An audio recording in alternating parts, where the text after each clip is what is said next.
안녕하세요. 오늘도 사연사롱을 찾아주셔서 감사합니다.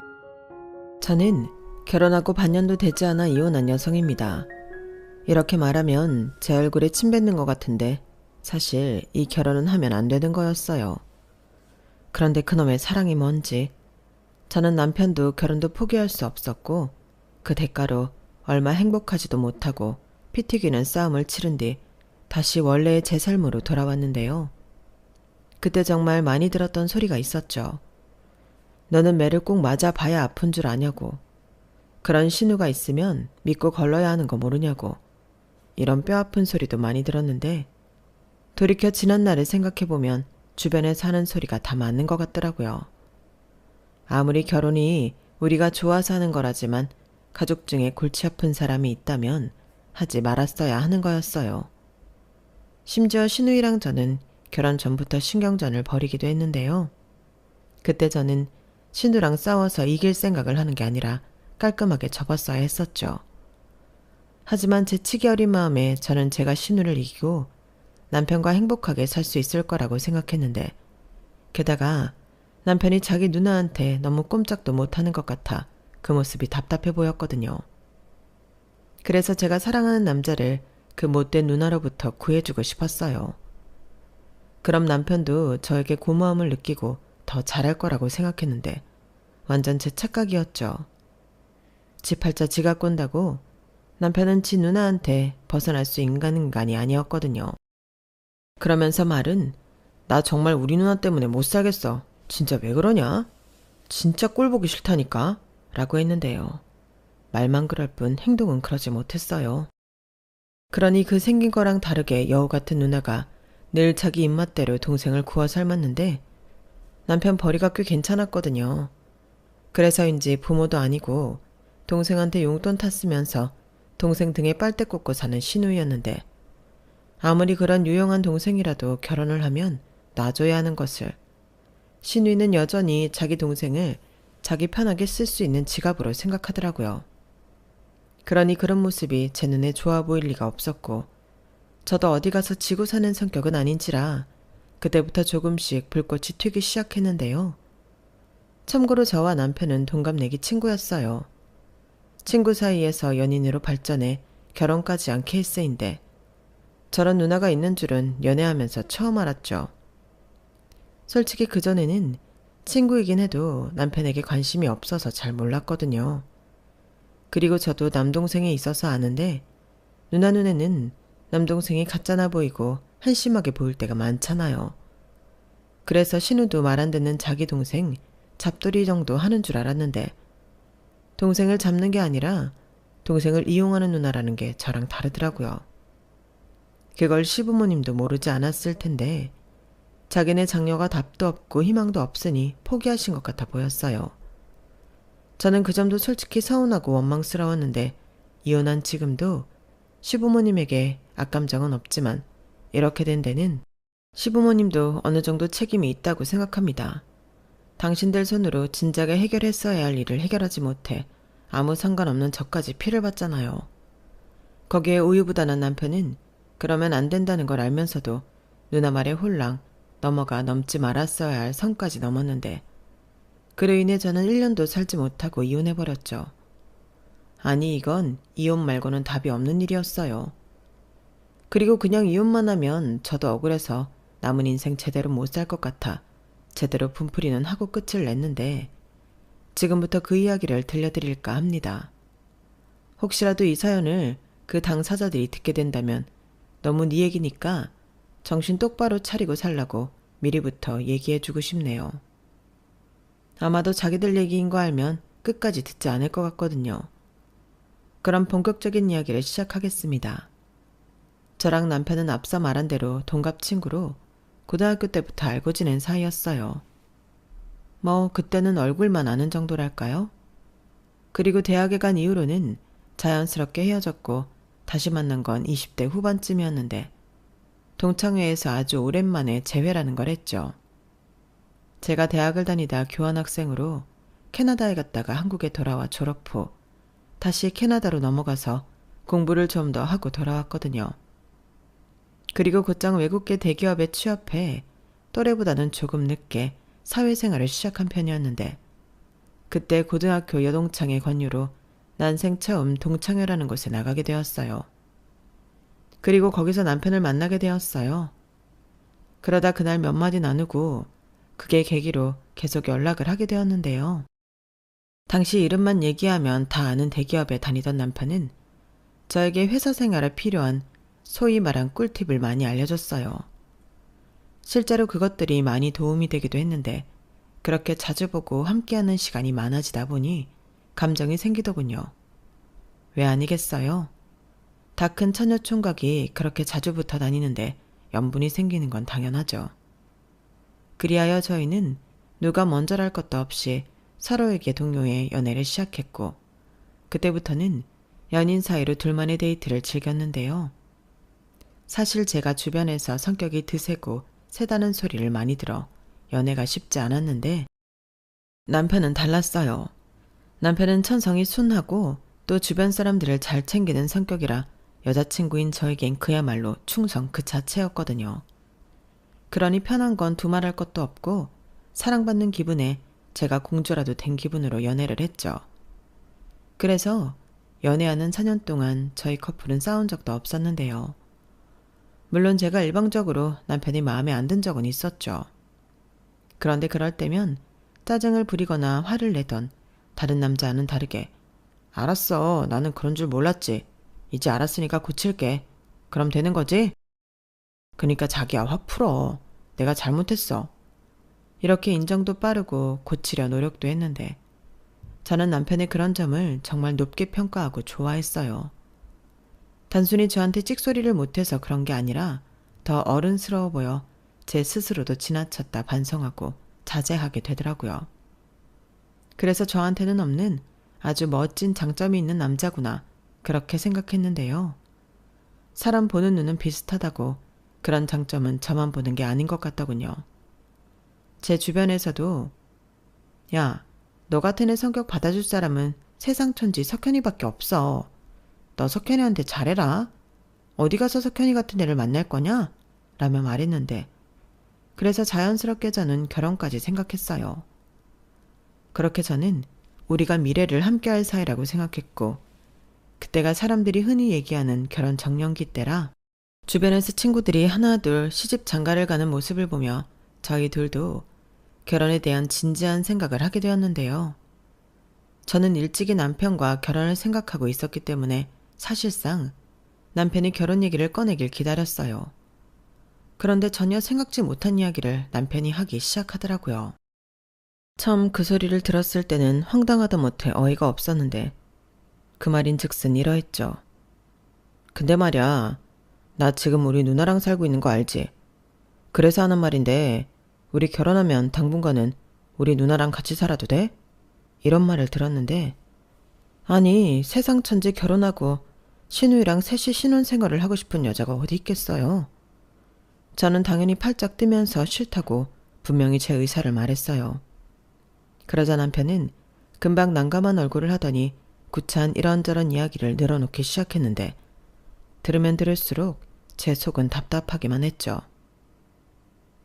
나는 정말 궁금해서 물어보는 건데 자기는 정말 이게 말이 되는 소리라고 생각해서 나한테 묻는 거야?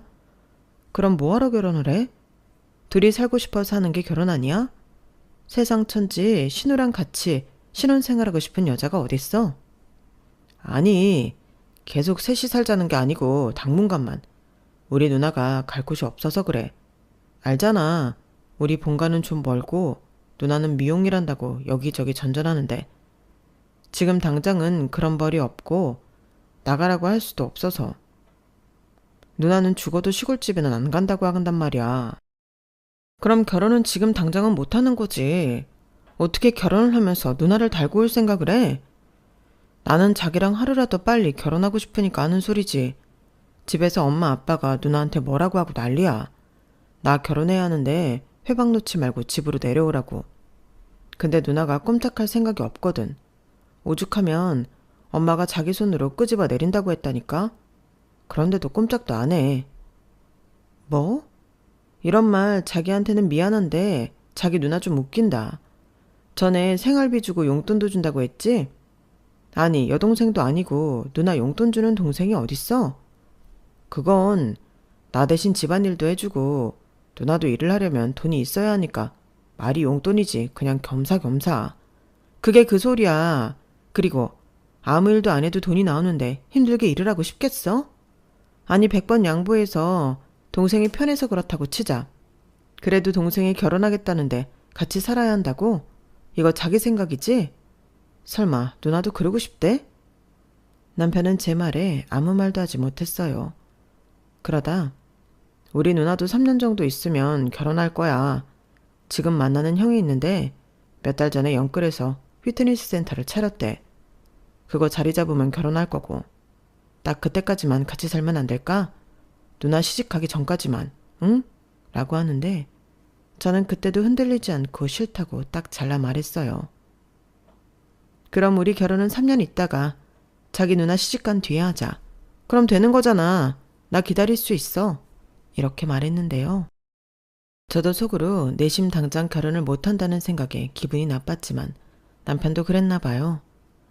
평소 같으면 제가 싫다고 하는 것에 더는 아무 말도 하지 않는데 결혼 얘기는 그 뒤에도 계속 하더라고요.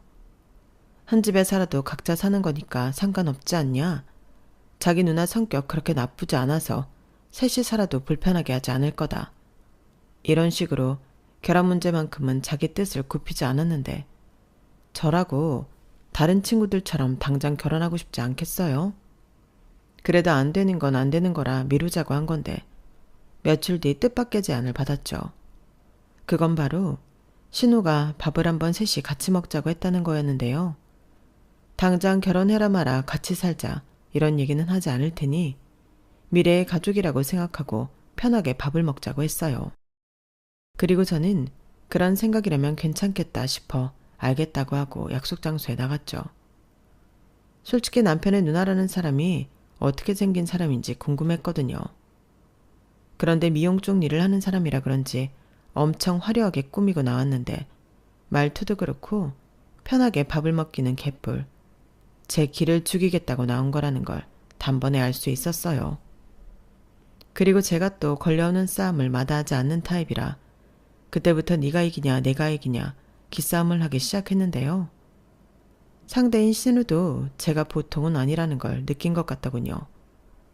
그리고 초장부터 예의는 밥 말아먹고 무례하기 짝이 없었는데 내가 나이도 많고 서열로도 위니까 말 편하게 할게. 내 동생이랑 동창이라고? 근데 들어보니 외국물 좀 먹었다더라? 라고 하더라고요. 어쩜 말도 생긴 것과 똑같이 격이 떨어지던지. 저는 그래도 같은 사람은 되기 싫어 예의를 갖춰 대답했어요. 네, 교환학생으로 갔다 오고 대학 졸업 후 공부를 더 하고 싶어서 다시 갔다가 2년 뒤에 들어왔어요. 아, 공부? 정말 공부만 하다 왔어? 집이 좀 사나 보네. 근데 내가 듣기로 외국 물 먹은 여자는 좀 걸러야 한다고 하던데. 그래서 솔직히 좀 걱정했어. 네? 그게 무슨 말씀이세요? 왜 말귀 못 알아듣는 척을 해? 막말로 외국에서 행시를 어떻게 하고 지냈을지 누가 알아? 거기에선 외국 남자랑 사귀었니? 혹시 막 물란하게 그런 건 아니지? 누나, 그게 무슨 소리라는 거야? 왜 그런 말을 해? 나도 그런 건 안 물어봤어. 으이그 이런 순디가 너는 네 여자친구 과거 안 궁금해? 누나도 참 그만 좀 해. 그렇게 따지면 나는 뭐 채영이 만나기 전에 여자친구 없었나? 야, 남자랑 여자랑 같냐? 아무튼 나는 좀 그래. 기분 나쁘게 들었다면 미안한데 나도 어쩔 수 없이.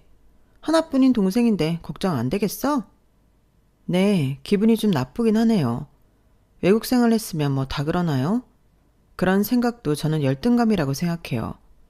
외국 생활이 뭐 그렇게 특별한 일이라고 그런 말도 안 되는 프레임 씌워서 사람을 매도하죠? 저는 그러지도 않았지만 그런 말도 안 되는 소리도 처음 들어봐요. 저는 당당하게 기분 나쁘다는 정확한 뜻을 전달했어요. 그러자 신우는 다소 놀란 얼굴로 한동안 아무 말도 하지 못한 채 저를 쳐다봤는데 표정이 점점 일그러지더군요. 그리고는 저에게 와, 외국물 먹어서 그런가? 할 말 못할 말 다 하네? 그럼 좀 피곤한데. 설마 내 동생 착하고 순해서 만나니? 네 마음대로 다루기 쉬우니까? 라며 이제 나에 대놓고 싸우자고 시비를 걸었는데요. 그러고는 유치하게 제가 입은 옷 들고 간 방을 보며 딱 봐도 사치가 심하다며 자기 동생만 등골이 휠 것 같다고 남편한테 저런 여자는 안 된다고 제 면전에서 제 험담을 했어요. 아니, 무례해도 너무 무례한 행동 아닌가요? 그런 신우를 보며 참지 않았어요. 참아야 할 이유가 없으니까요. 제가 사치가 심한지 아닌지 뭘 보고 그런 말씀을 하세요? 솔직히 만나자고 해서 나왔는데 이러시라고 일부러 보자고 하신 건가요? 그리고 말이 나와서 하는 말인데 제가 누구처럼 용돈 받고 사는 것도 아니고 제가 번 돈으로 재물건 사는데 사치가 심하다는 말을 왜 들어야 해요? 뭐야? 너 지금 나들으려고 하는 소리지? 내가 내 동생한테 용돈 받고 산다고 너 일부러 나한테 꼽주는 거니? 웃겨 정말. 야, 나도 집안일 해주고 정당하게 받는 거야. 얘가 회사 다니느라 바쁘니까. 어머, 그러셨어요? 그럼 석현이 집 파출부 일 하시는 거였네요. 야, 너 지금 말 다 했어? 파출부? 저게 진짜 찢어진 입이라고 지멋대로 떠들고 있네. 언니야말로 지금 그러고 계시잖아요. 아무리 제가 어리고 언니 동생이 만나는 여자친구라고 하지만 똑같은 성인인데 예의는 지켜주셔야 하는 거 아니에요? 처음부터 외국 생활하고 와서 물러나니 어쩌니 저 매도하고 지금도 사치가 심하다고 선 넘으셨잖아요. 와, 너 진짜 대단하다. 평소에도 싸가지 없단 소리 자주 듣지? 야, 둘이 결혼까지 생각한다며? 그럼 내가 신우 될 거라는 건 알고 덤비는 거니? 네, 결혼하면 그러겠죠. 근데 지금은 아니잖아요. 저희 초면인데 왜 자꾸 저한테 야야하세요? 아무래도 저한테 감정이 많으신 것 같은데 그냥 하시고 싶은 말씀하세요. 빙빙 돌리지 말고. 기가 막혀서 정말. 그래, 네가 그렇게 말하니까 내가 그냥 편하게 말할게. 네가 내 동생한테 니네 둘 결혼하면 나더러 나가라고 했다며? 네가 뭔데 나를 나가란 말이야? 저는 그런 말 안 했어요. 언니랑 셋이는 못 산다고 했지. 그리고 저는 당장 결혼 안 해도 된다고 했어요. 3년 있으면 결혼하신다면서요. 그러니까 내가 3년 안에 결혼을 하든 5년 안에 결혼을 하든 네가 왜 관여하냐고 내 결혼을. 누나 미쳤어? 그만 좀 해. 누나가 그랬잖아. 3년이면 지금 만나고 있는 형이랑 결혼한다고. 이 등신아. 남녀 사이에 장담할 수 있는 게 있어? 설마 너도 나랑 같이 사는 게 싫어서 이러는 거야? 너 잊었나 본데 너 어릴 때 내가 분유 먹이고 기저귀 갈아주고 어버섯 키웠어. 언제적 얘기를 하는 거야. 그리고 누나랑 나랑 4살 차이밖에 안 나는데 키우긴 뭘 키워? 그래서 지금까지 내 집에서 편하게 있었잖아. 엄마 아빠가 할 일 없으면 당장 내려오라고 하는데도 버티고 있는 거잖아. 그래, 나는 절대 싫어. 내가 왜 시골에서 살아? 나같이 세련된 애가 어떻게 그런 깡촌에서 사냐고. 나는 서울에서 살 거야. 그러니까 내가 언제 일을 하든 결혼을 하든 신경 쓰지 말라고. 니들은 니들대로 결혼해. 그리고 방 한 칸 내주는 게 뭐 어려운 일이야? 엄마 아빠는 너 빨리 장가 보내야 하는데 나 때문에 장가 못 간다고 맨날 나한테만 뭐라고 하는데 그냥 네가 나서서 나랑 사는 거 괜찮다고 하라고. 그럼 시골에 있는 양반이 뭐라고 하겠니? 저는 나이만 먹었지 한심하게 짝이 없는 신우의 모습에 저딴 집에 시집가면 피보겠다는 생각이 팍 들었어요. 그래서 더 볼 것도 없이 자리에서 일어났고 제가 말도 없이 자리에서 일어나자 남편은 불안한 얼굴로 쳐다봤는데 신우는 예상했다는 듯 피식 입꼬리를 올리며 웃었어요. 그 모습을 보는데 정말 사이코 같더라고요. 그래서 다 없던 일로 할 요량으로 아무래도 목적이 저희 결혼 깽판 같은데 알았어요.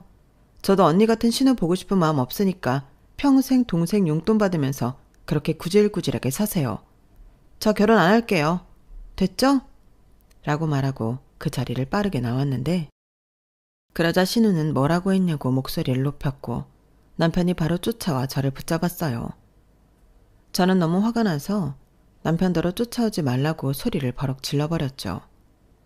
제가 어찌나 큰 소리를 냈는지 주변의 사람들이 모두 저희를 쳐다봤는데 순간 남편은 쫓아오지도 못하고 어쩔 줄을 몰라 하더라고요. 저는 그 모습을 보며 저러니까 지 누나한테 호구 잡혀 살지 한심한 놈. 너 같은 놈은 평생 결혼하면 안 돼. 어떤 여자 인생을 말아먹으려고. 진짜 기가 막혀. 라고 혼잣말을 하며 씩씩거리고 집으로 갔는데 마음이라는 건 또 미련이라는 건 생각처럼 모자르듯 뚝 끊기는 건 아니었어요. 하지만 아무리 남편이 좋아도 저랑 정신 나간 신우가 있는데 이대로 결혼을 한다는 건 섣불 지고 불구덩이 속으로 들어가는 것과 같은 거라고. 힘들어도 헤어져야 한다고 생각했어요.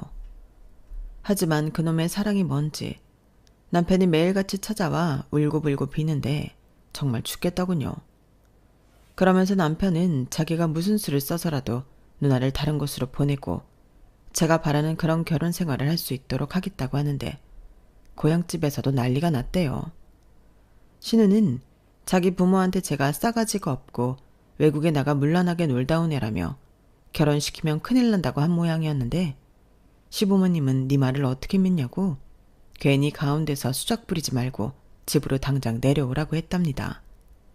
심지어 시아버님은 당장 올라와 신우를 억지로 끄집어 내리겠다고 통보까지 하셨다고 했는데 그런 과정에서 시부모님에게 직접 만나자는 연락을 받게 되었어요. 제가 결혼을 못하겠다고 한 걸 들으시고는 사과도 할 겸 얼굴을 꼭 보고 싶다고 하시더라고요. 그래서 어른이 요청하시는데 결혼을 안 할 거라도 모르쇠 하는 건 예의가 아닌 것 같아 자리에 나갔고 시부모님의 인품에 크게 안심한 저는 남편과 다시 만나게 되었는데요. 남편이 하는 약속은 못 믿어와도 시부모님이 하는 약속은 믿음이 갔거든요. 그리고 시어머니가 걱정하지 말라며 신우 단속은 당신이 알아서 하시겠다. 그렇게 제 손을 잡고 말씀해 주시는데 성품이 너무 좋아 보이셔서 결혼해도 괜찮을 것 같은 확신이 들었죠. 보통 신우도 신우지만 시어머니가 별로면 그 결혼은 망한 거나 다름없잖아요. 그런데 시어머니 성품을 보아하니 남편의 순하고 어진 성격이 여기서 나온 것 같더라고요. 그럼 신우는 누굴 닮았냐 하신다면 그건 시아버님은 닮은 것 같더군요. 성격이 불같으시고 욱하는 면이 있는 것 같은데 신우처럼 말도 안 되는 억지는 부리지 않으셨어요. 오히려 남한테 민폐 끼치는 걸 누구보다 싫어하시는 것 같았는데 이건 또 제가 좋아하는 성격이었죠. 남편이 착하고 순해서 좋긴 한데 맺고 끊음이 확실하지 않아 답답할 때가 덜어 있었거든요. 그런데 시아버님은 호불호가 강한 성격에 책임 소지도 분명하게 하시는 편인 것 같았는데 저는 그런 성격을 좋아해요. 제가 그런 편이니까요. 그래서 이런 시부모님이라면 또라이 같은 신우도 괜찮겠다 싶었고 저랑 헤어진 동안 마음고생이 심했는지 부쩍 야인 남편을 보며 저는 결혼을 결심했어요. 그렇게 저희 두 사람은 결혼하고 반반 비용과 대출을 부담해 신혼 전세 아파트를 장만했는데 신우는 싫다고 저항했지만 시골 고향집으로 내려갔죠. 하지만 자기 부모를 어떻게 구워 삶았는지 한 달 만에 신우가 다시 올라왔고 저희랑 사는 게 아니라 시부모님이 월세 보증금을 해줘서 원룸을 얻어 지내게 되었는데 월세는 네가 벌어서 해결하라고 그러다 월세 못 내서 보증금 다 까먹으면 시집을 가든 집으로 내려오든 하라고 하셨다는데 그 이후부터는 골치가 아팠어요. 한참 좋아 죽겠는 신혼이었는데 느닷없이 불청객이 돌아왔으니 저희 신혼생활에도 빨간불이 들어왔죠. 신우가 걸핏하면 저희 신혼집에 와서 제 살림에 딴지를 걸었거든요. 이거 왜 여기 있어? 얘가 생각이 없네. 살림은 이렇게 하면 안 되는데. 어머, 냉장고는 더 대박이네. 이게 냉장고야 음식 쓰레기통이야? 형님, 왜 그러세요? 또 저희 집 살림 마음대로 뒤져보시는 거예요? 제가 전에도 이런 행동 삼가해달라고 말씀드렸을 텐데요. 삼가 좋아하시네. 올케. 올케는 살림을 이따위로 하면서 결혼할 생각을 했던 거야? 왜? 고고한 올케는 이런 건 하찮아서 신경을 안 쓰나? 하찮은 게 아니라 저도 바빠서요. 그리고 자꾸 이러시면 저도 형님 불편해서 저희 집에 오시라고 못해요. 어머 웃겨? 내 동생 집에 내가 오는데 네가 뭔데 나를 막아? 여기 형님 동생 집이기도 하지만 제 집이기도 해요. 저희 반반 비용 부담하고 대출금도 반반 내는데 한쪽이 불편하다고 하면 못 오시는 거죠. 정말 질린다. 그래, 너 잘났어. 넌 네 위에 아무도 없지? 도대체 석현이 쟤는 그 똑똑한 머리로 왜 너 같은 여자를 만났다니? 정말 이해가 안 간다. 신우는 제 말에 또 기분이 상했다며 팽 하고 돌아갔어요. 그러면서 야무지게 제가 사다 놓은 간식이며 생필품을 몰래 훔쳐갔는데 정말 미치겠더라고요.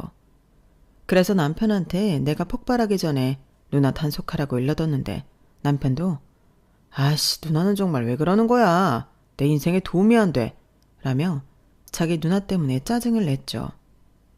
그리고 신우는 제가 결혼 후 본격적으로 남매 사이를 이간질한다며 불만을 표현했는데 다행히도 신우 말에 귀 기울이는 이는 가족 중 아무도 없었어요. 그러니 신우만 또 억울하다고 펄쩍 뛸 뿐이었죠. 그러다 결혼 후 3개월이 좀 지났을까? 남편이 갑자기 부쩍 살이 찐 것 같다며 운동을 하겠다고 했는데요. 하긴 결혼 후 10kg 가까이 쪄서 저도 남편에게 다이어트를 권하고 있을 때였어요. 그런데 50% 할인해준다는 말에 남편은 홀랑 넘어가 신우의 남자친구가 운영한다는 휘트니스 센터에 등록했는데 위치가 저희 집이랑 좀 멀었거든요. 그런데 회사랑은 제법 가깝다며 남편은 퇴근 후 운동하고 아예 씻고 집에 오면 편하다고 말했고 다른 사람도 아니고 아는 사람이라 라커도 무료로 쓰게 해주고 편의도 많이 봐준다며 좋아하더라고요. 그래서 뭐 그런 결정은 남편의 뜻을 존중하자 싶었는데 이게 제 이혼의 서막이 될 줄은 꿈에도 몰랐어요. 저희 남편이 참 한성실하는 성격인데 확실히 처음엔 바로 눈에 보이는 효과도 있고 운동에 제법 재미를 붙이는 것 같더라고요. 그리고 몸이 편하니 욕심이 난다며 매일도 모자라 주말까지도 운동을 하러 갔는데 운동하러 간 사람이 늘 함흥차사였어요. 주변에서는 운동이라는 게 한번 중독되면 그렇다고 지금 한참 재미있을 때라며 저한테 같이 운동을 하던 저만의 취미를 하라고 했는데 신혼이라 저는 남편이랑 같이 데이트를 하고 싶었어요. 같이 운동하는 것도 데이트가 될 수 있겠지만 그런 거 말고 차 타고 드라이브도 가고 예쁜 스팟에 가서 사진도 찍고 뷰 좋은 카페에서 맛있는 커피랑 디저트도 먹고 싶었거든요. 그런데 그럴 시간이 좀처럼 나지 않으니 저는 슬슬 짜증이 났고 남편은 알았다며 운동하는 시간을 줄이겠다고 약속했지만 전처럼 그 약속은 잘 지키지 않았어요. 게다가 휘트니스 센터에서 친해진 사람들이 있다며 운동 끝나고 술도 마시고 오고 친목 어쩌고 하면서 핸드폰을 끼고 있는데 그때 이상한 촉이 탁 오더라고요. 그리고 전에 없던 남편의 핸드폰에 패턴이 걸려있는 걸 알게 되었는데요. 저는 원래 연애할 때도 남편 핸드폰을 뒤져보는 그런 후진 행동은 하지 않았거든요. 그런데 우연히 제 실수로 바닥에 떨어진 남편 핸드폰에 패턴이 걸려있는 걸 보고 좀 의아했고 왜 보지 말자 싶으면 보고 싶은 게 사람 심리라고 그게 뭐라고 엄청 궁금했어요. 그래서 그 패턴을 알아내고 싶었는데요. 저는 몇 번의 실패 끝에 자기 전에 남편의 패턴을 푸는 모습을 보고 이거구나 했죠. 그리하여 남편이 잠든 후에 남편 핸드폰을 가지고 나와 거실에서 풀어서 확인을 했는데요. 세상에나 신우가 남편한테 여자를 소개해줬다는 걸 알게 되었어요. 아주 커플이 쌍으로 제 남편을 그 여자랑 엮어주려고 혈안이 되어 있더라고요. 그리고 그즈음 신우가 저희 집에 발길을 끊었다는 것을 깨달았는데 뒤로 이런 대왕 호박씨를 까고 있다는 걸 그때 알았죠. 그리고 남편은 처음엔 철벽을 치는 것 같더니 점점 마음이 움직이는 모양새였는데요. 그러면서 저한테 걸리면 큰일 난다고 자기 누나한테 불안감을 호소하는 대화를 발견했어요. 그때 신우가 남편에게 보낸 톡의 내용도 참 기가 막혔죠. 불안할 것 없어. 너는 너무 순진한 게 문제야. 걔는 더하면 더했지. 너 하나로 만족하지 못한다니까? 그리고 네가 순진해서 몰라. 원래 결혼하면 자기 가정 지키면서 걸리지 않게 뒤로 호박씨 까고 그래. 그니까 괜히 멍청하게 들키지 말고 평소대로 해. 이렇게 자기 동생을 부추기고 있더라고요. 게다가 자기가 소개해준 그 여자가 얼마나 쿨하고 괜찮냐며 자기는 사실 그 여자가 자기 올케가 되길 바랬다며 저는 싸가지가 없어서 싫다고 적어두기도 했는데 기가 막혔어요. 누군 자기를 좋아하냐고요. 그리고 혹시나 싶어 그 여자 사진이 있을까 사진 갤러리를 뒤져봤는데 더블 데이트라도 했는지 넷이 같이 찍은 사진도 떡 하고 거기에 있었어요. 넷이 술을 얼마나 마셨는지 냈다 눈깔이 돌아 있었는데 그 여자가 제 남편 팔을 부여잡고 좋아 죽겠다는 듯 기댄 건지 안긴 건지 미세한 틈도 없이 밀착해 사진을 찍었더군요. 그걸 다 확인하는데 손이 부들부들 떨렸어요. 태어나 처음으로 느껴보는 분노였는데 왜 사람이 이성의 끈이 끊어진다고 하잖아요. 저는 그때 그게 뭔지 알았어요. 그리고 바람핀 상대 여성과의 대화도 있었는데 정말 피가 거꾸로 솟더군요. 보고 싶다, 안고 싶다. 아무리 그리지만 여기에 적기 민망한 표현들이 가득했는데 결혼한 지 얼마나 됐다고 남편은 그 여자와 스릴 넘치는 연애를 하며 즐기고 있었어요. 지 누나한테는 들킬까봐 불안하다고 호소하더니 그 여자랑 대화하는 창에는 그런 불안은 전혀 느껴지지 않더라고요. 아니, 오히려 저랑 있을 때는 느끼지 못했던 허세도 그 여자한테는 부리는 것 같았는데 소름이 돋았죠. 그리고 저는 그 이후 증거를 모으기 위해 인내의 시간을 가져야만 했어요. 확실한 증거가 있어야 한다고 생각했거든요. 그러면서 하루하루 지옥에 떨어진 기분이었는데 사람들은 신혼이라 얼마나 좋냐고 제 속도 모르고 부럽다고 지금 많이 즐기라고 하더라고요. 즐기기는 개뿔. 저는 남편 외도 증거를 찾기 위해 혈안이 되었는데 그날부터 밤마다 저는 남편 핸드폰을 뒤져보는 게 일이었어요. 그리고 그날은 신우가 팁이라며 와이프 속이는 몇 가지 변명을 그럴싸하게 코칭하는 내용이 대화글에 있었는데 기가 막히게 그 다음날 남편이 저에게 1박 2일 출장에 잡혔다고 하는 겁니다. 신우가 출장 간다고 팔고 하루 놀다 오자고 바람을 넣은 글을 제가 봤거든요. 장소도 어쩜 똑같이 강원도였는데 속에서는 천불이 올라왔지만 저는 웃으며 알았다고 했어요. 그리고 저도 그날 회사에 휴가를 내고 남편을 미행했는데 아주 넷이 재밌어 죽더군요. 뒤에서 제가 다 보고 있다는 건 꿈에도 모르는 눈치였어요. 그리고 저는 제 남편이 다른 여자를 조물락거리는 걸 보고 배신감에 치가 떨렸는데 거기에 더 대박은 밤에 저희 남편과 그 상대 여자가 팔짱을 끼고 모텔 안으로 들어가는 걸 봤다는 거였어요. 솔직히 짐작은 했거든요. 마누라까지 속이고 여행 간 남자가 건전하게 놀겠어요? 물론 제가 객실 안까지 들어가 확인한 건 아니었지만 그때부터 저는 그 이후의 일은 상관이 없었어요. 왜냐하면 저는 이혼하기로 벌써 마음을 먹었거든요. 그리고 그간 모은 증거를 들고 변호사 사무실에 상담을 다녔어요. 다들 하나같이 저의 혼인 기간을 듣고 기가 막혀 했는데 그 중에서 가장 이 상황에 광분을 하던 변호사님에게 도움을 받기로 계약을 했죠. 이혼도 이혼인데 할 수 있는 건 전부 하고 싶었거든요. 그리고 남편 핸드폰에서 그 내연녀 번호를 알았기 때문에 상간녀 위자료 소송도 가능했는데요. 처음엔 주소도 모르고 소송하고 싶어도 못하는 줄 알고 상담했다가 주소를 몰라도 소송이 가능하다는 걸 알게 되었어요. 일단 전화번호를 알면 법원을 통해 필요한 정보 조회를 할 수 있다고 하더라고요. 그리하여 저는 상간녀와 남편, 신우한테까지 소장을 작성해 발송했고 남편이 회사로 소장을 받았기 때문에 난리가 났나 보더군요. 일부러 그렇게 했거든요. 그러자 남편은 깜짝 놀랐고 저에게 허겁지겁 달려와 잘못했다고 손이 발이 되도록 빌었는데 자기가 귀신에 홀린 것 같다며 당장 정리하겠다고 하더군요. 그러면서 맹세코 저에게 부끄러운 짓은 하지 않았다는 개소리를 했는데 웃음밖에는 나오지 않았어요. 모텔은 갔지만 잠은 자지 않았다는 거잖아요. 그러든지 말든지 저는 상관이 없었는데 남편은 자기가 그 선만 안 넘은 걸로 되면 이혼을 안 할 수 있을 거라고 믿는 눈치였어요. 하지만 그게 되나요? 자기 배우자 속이고 다른 이성을 만났으면 제 경우엔 플라토닉 쌍을 나눴어도 외도라고 생각하거든요. 그래서 이런 헛수고 그만하고 소송할 거면 너도 변호사 선임하고 그게 아니면 협의 이혼하자고 했는데 남편은 앵무새처럼 미안하다는 말만 연거푸 반복했어요. 그리고 제가 자기 사과를 받아주지 않자 자기 누나 얘기를 하기 시작했는데요. 누나가 만나보라고 해서 만났는데 누나 때문에 분위기에 휩쓸린 것 같다고 억울하다고 하는 거예요. 정말 기가 막혀서. 그럼 지가 한 건 다 누나 때문인가요? 물론 저는 신우한테 가장 큰 책임이 있다고는 생각했어요. 저희 결혼의 파탄 원인은 전부 신우가 제공한 거니까요. 그런데 이 인간은 필사적으로 매달리며 울먹였고, 미안해. 누나가 아무리 옆에서 바람을 넣어도 넘어가면 안 되는 거였는데. 내가 당장 그 여자 정리하고 헬스도 그만 갈게. 우리 아직 신혼이잖아. 내가 잘할게. 응? 라고 했는데요.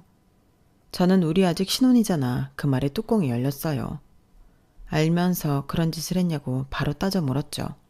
그리고 왜? 아주 좋아 죽던데. 나랑 헤어지고 그 여자 만나. 형님은 그 여자가 올케였으면 좋겠다고 했잖아. 아주 딱이네. 그러니까 니들끼리 재미나게 살고 나는 좀 빼줘라. 라며 쏘아 붙여주고 그 자리를 피했는데요. 결국 이혼 소송이 시작되었어요. 남편이 이혼은 절대 못한다고 버텼거든요. 그리고 내 남편과 바람핀 그 여자도 저에게 연락을 해왔는데 제가 자기한테 상간녀 소송을 할 줄 몰랐나 보더라고요. 그리고 한다는 말이 저도 유부남 만나고 싶지 않았어요. 근데 진미 언니가 하도 자기 동생 자랑을 하면서 만나보라고 해서 몇 번 만났는데 아무튼 죄송해요. 저 절대 언니 몰아내고 석현 씨 차지할 마음은 없었어요. 다신 석현 씨 안 만날게요. 저 위자료 드릴 돈 없어요. 이렇게 부탁드릴게요. 소송 취하해 주시면 안 돼요? 라며 신우를 또 팔았는데 정작 신우는 저한테 아무런 연락도 하지 않더군요. 저는 살짝 그게 의아하긴 했는데 저도 버틸 수가 없었겠죠. 연락도 없이 회사 앞까지 찾아왔더라고요. 그런데 머리 꼬라지를 보니 살짝 이상했는데 아니나 다를까 가발을 쓰고 왔더군요. 알고 보니 집에서 시부모님이 머리를 밀어 절에 보내겠다고 하셨고 저한테 빌던 그 상간녀가 언니 때문에 소송당했다며 상간녀 위자료를 신우더러 물라고 했나 보더라고요. 자기 위자료에 상간녀 위자료까지. 신우는 전에는 볼 수 없던 저자세로 빌기 시작했는데 소송들만 다 취하해주면 평생 제 눈에 띄지 않고 살겠다고 하더군요. 자기는 제가 너무 괘씸하고 어떻게든 혼을 내주고 싶어서 그랬다고 하더라고요. 옳게 미안해. 정말 미안해. 나는 그냥 잠깐 옳게 좀 혼내주려고.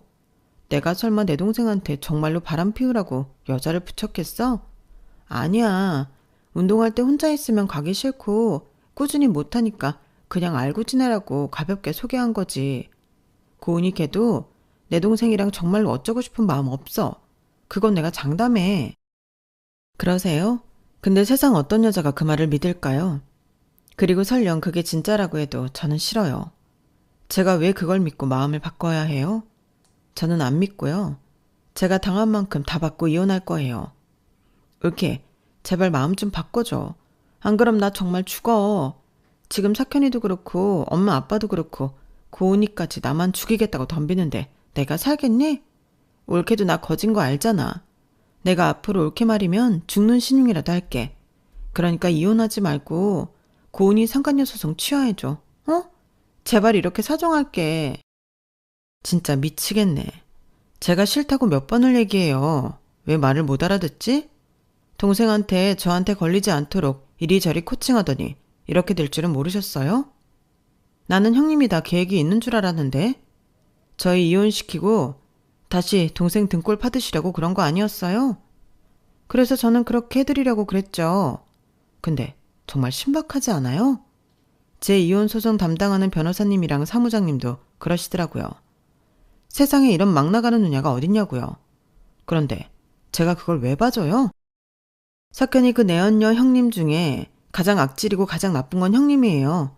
그러니까 대가도 제일 크게 받아야죠.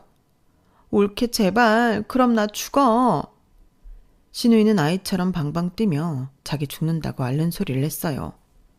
저는 그런 모습을 보며 더 오만정이 떨어졌는데 남의 인생 망치려고 작정한 사람이 그 정도 깡도 없이 저랬나. 그냥 저 인간이 너무 싫더라고요. 그래서 저는 다시는 찾아오지 말라고 하고 또다시 찾아오면 그땐 경찰에 신고할 거라고 큰 소리를 쳤는데 그날 저녁 시어머니에게 연락이 왔어요. 자식 교육 잘못 시켜 미안하다고 하시면서 정말로 이혼할 거냐고 다시 기회를 주면 안 되겠냐고 하셨는데 저는 그러고 싶지 않다고 말씀드렸어요.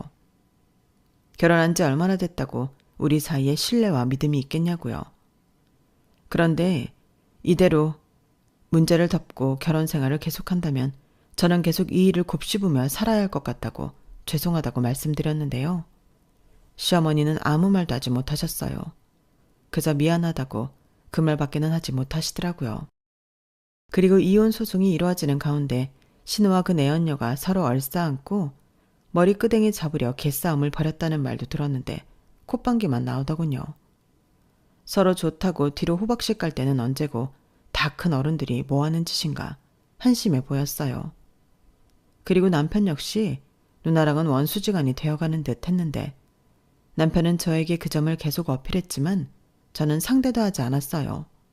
저랑 상관없는 일이었으니까요. 그리고 그 시점부터 저는 남편과 한 집에 있기 싫어서 친정으로 들어가 지내고 있었는데 친정 부모님도 바람은 초정의 끝장을 내놓는 게 좋다고 제 의견에 찬성해 주셨어요. 한 번이 어렵지 한 번 바람 피운 놈은 또 피운다고 저희 엄마가 엄청 싫어하셨는데 그래서 하루빨리 이혼하고 싶었어요.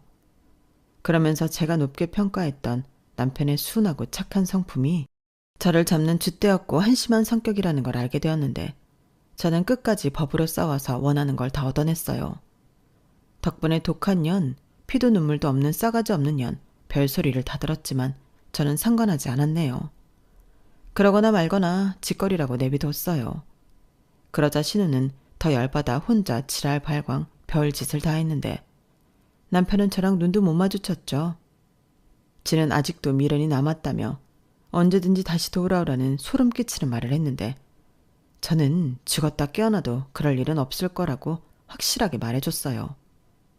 자기 누나가 저한테 어떤 감정을 갖고 있는지 뻔히 알면서 거기에 놀아나다니 너는 평생 아무 여자도 만나지 않고 계속 누나한테 호구 잡혀 사는 게 좋을 것 같다고 조언도 해줬죠.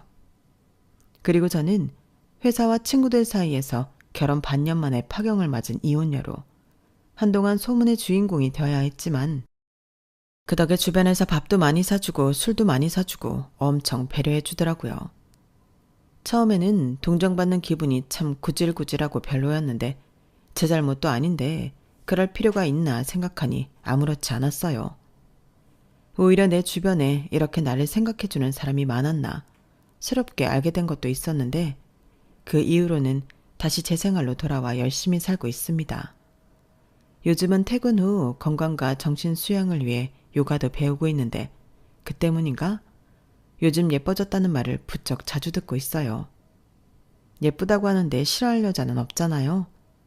그래서인가 요즘 부탁하지도 않는 소개팅 자리를 자꾸 주선해 주시는데 저는 앞으로 당분간은 남자를 만날 생각이 없어요. 뭐 앞으로 평생 그러겠다는 결심을 한 건 아닌데 믿었던 도끼에 발등을 찍힌 이 후유증이 완전히 사라질 때까지는 저는 제 자신을 더 많이 사랑해 주려고요. 요즘 들리는 소문에 제 전남편이었던 그놈은 결혼하자마자 바람핀 파렴치범으로 소문이 나서 회사도 그만뒀다 하는데 지가 자초한 일이니 알아서 극복하길.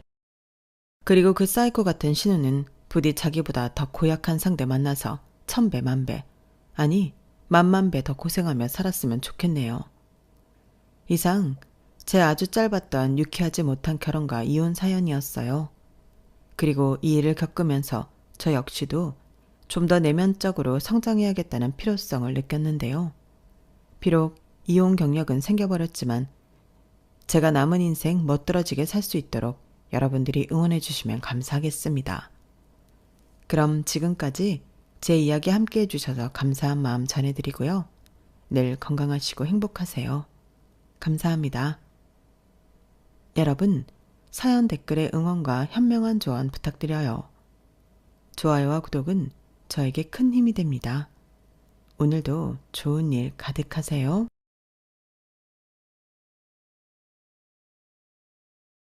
안녕하세요. 오늘도 사연 살롱을 찾아주셔서 감사합니다. 많은 이야기들을 듣고 공감했지만 저 역시 누군가에게 공감이 되고 위로가 되고 싶어 사연을 쓸게요. 평범한 여성이고 남편과 결혼할 때부터 저희 결혼은 순탄치 못했어요. 너 진짜 얘랑 결혼할 거야? 지금 장난해? 참, 평생이 지나도 잊혀지지 않을 것 같은 말이 있었네요. 상견례 자리에 친정엄마 다듬는 곳에서 시어머니는 앉자마자 대뜸하는 소리였어요.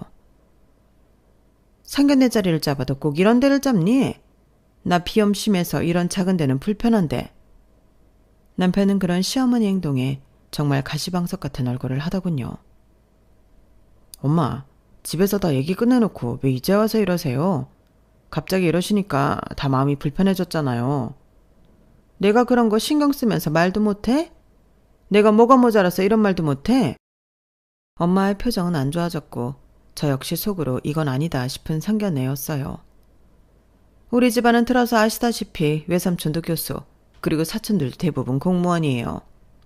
주원이한테 제대로 못 들어서 그런데 혹시 집안이 어떻게 되는지 물어볼게요.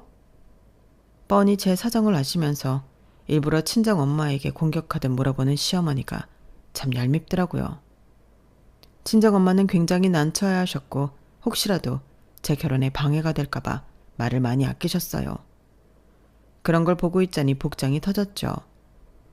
아, 저희 엄마는 식당 운영하시고 아빠는 일찌감치 돌아가셨다는 건 알고 계시죠? 그리고 뭐 저희는 평범해요. 누가 너한테 물었니? 참 힘들게도 살았네. 그 말 끝에 입꼬리가 축 내려가던 시어머니였고 그 얼굴 표정이 아직도 생생하다 못해 기억이 나네요. 하지만 그때는 사랑에 눈먼 제 남편이 저를 참 많이도 감싸주었죠. 엄마, 나 수연이 좋아해. 결혼은 수연이랑 할 거니까 딴소리 말아요. 장모님 죄송합니다. 저희 엄마가 괜한 아들 부심이 있어요. 이해해 주세요. 제가 수연이 울리지 않을게요. 그 말에 거기서 얼마나 눈물이 나든지 저희 엄마까지 눈시울이 붉어졌어요. 너 지금 예비사돈이랑 며느리 앞에서 나 망신 주는 거니? 내가 널 이렇게밖에 안 키웠어? 제가 말했잖아요, 엄마. 쓸데없는 소리 마시라고. 그만하세요. 다 알면서. 그렇게 살얼음 같던 상견례가 끝이 났고 엄마가 딱 한 말씀 하셨어요. 네 결혼 꼭 해야겠니? 아무리 주원이가 믿을만 하다지만 이건 아닌 것 같아. 결혼하면 분가할 거고 또 주원 씨 집안 정도면 반대할 만하지 뭐. 내가 잘하면 돼. 네가 뭐가 모자라서. 엄마, 인정할 거는 인정해야지. 나 그냥 평범한 중소기업 직장인이야. 그리고 내가 학교 다닐 때 뭐 하나 특출난 거 있었어? 주원 씨 진짜 좋은 사람이고 요즘 남자 같지 않아. 그러니까 잘 사는 모습 보여드릴게요. 솔직히 이런 자리에서 우리 편드는 게 어디 쉬워? 나 오늘 주원 씨한테 감동 많이 받았거든. 그래, 주원이 그런 모습은 참 놀랍더라. 본인 엄마한테 그렇게 말하기가 쉽지 않은데. 그래도 결혼하면 원래 변하는 게 남자야. 주원 씨는 안 그래. 걱정 마, 엄마. 엄마는 네가 아빠 정 모르고 자라서 그냥 화목하고 너 예뻐하는 집에 쉽게 하길 바랬어. 그래서 매일이 행복하고 또 행복하길 바랬다고. 근데 수연아, 엄마가 봐도 이 결혼은 아니야. 네 시어머니 너 그렇게 벼르고 있는데 행복은 하겠어? 나 잘할 수 있어. 그리고 주원 씨가 내 편이잖아. 우리 결혼해서 빨리 아이도 가질 거고 자리도 제대로 잡을 거야. 내가 주원 씨랑 결혼하지 시어머니랑 결혼하나. 그러니까 엄마 그런 말 말아요. 나 진짜 잘 살게. 우리 믿어줘. 10년을 연애하고 선택한 결혼이었기 때문에 이 남자를 가장 잘한다고 생각했네요. 그러기에 당연히 결혼을 해도 문제될 건 없다고 생각했죠. 시어머니야, 한두 번 그러시다 말겠지라고 생각했고 그저 제 앞날이 꽃이라고 생각했어요. 하지만 저와는 달리 걱정이 많아 보이는 친정엄마였지만 그때는 어떻게 해서든지 제 선택이 맞다고 확신하고 싶었어요. 친정엄마도 제가 하도 좋다고 하니 알겠다며 응원해 주었어요. 꼭 내 선택 후회하지 않겠다고 저 역시 그때는 다짐을 하게 되었네요. 평범한 저와는 달리 남편의 집안은 대부분 교수와 공무원 집안이었어요. 남편이 저를 죽자사자 좋다고 하니 겨우 시댁의 허락을 받아냈죠. 하지만 한 달도 안 돼서 신혼집에 전세금이 부족하다고 하더라고요. 우리 둘이 합친 돈으로 부족했어? 그게 내가 갑자기 이것저것 쓰다 보니까 돈이 살짝 모자라더라. 다음 달이 이사인데 그럼 어떡해. 내가 사는 원룸에서 그대로 살 수도 없잖아. 그래서 말인데 잠깐 엄마네 들어갔다 나오는 거 어때? 한 1년만 있으면 내년에는 전셋집 구할 수 있을 것 같은데. 자기도 알다시피 어머님이나 안 좋아하시잖아. 어떻게 매번 얼굴 보면서 지내? 나 자신 없어. 그래도 결혼까지 허락해 주셨잖아. 그리고 이럴 때일수록 자주 부딪혀서 진정한 가족이 되어야지. 안 그래? 엄마도 지내다 보면 네 심성을 알아볼 거야. 근데 갑자기 이러니까 당황스럽긴 하다.